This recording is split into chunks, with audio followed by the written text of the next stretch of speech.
com vocês. Hoje a gente vai mostrar o resultado de como ficou o Bobbie Goods, não foi? Peraí, como ficou o Bobbie Goods, o meu e o Jalice. Isso que eu falei que foi mostrar em short, mas acabou não mostrando. De uma cor só. É, de uma cor só. Lembrando que a minha foi é verde. vermelha. E a dela foi... Não, a sua foi... A minha foi vermelha e a dela foi verde. A dela aconteceu sendo duas cores, porque...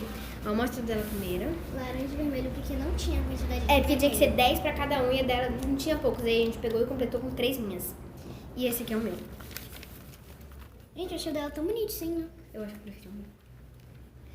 A gente vai colocar uma comparação, tá? Depois, no próximo short, a gente vai colocar uma comparação de qual vocês preferem, entendeu? Ou talvez até nesse, mas eu acho que vai ser em outro, porque senão vai ficar muito longo, tá? É. Então, um super beijo e tchau!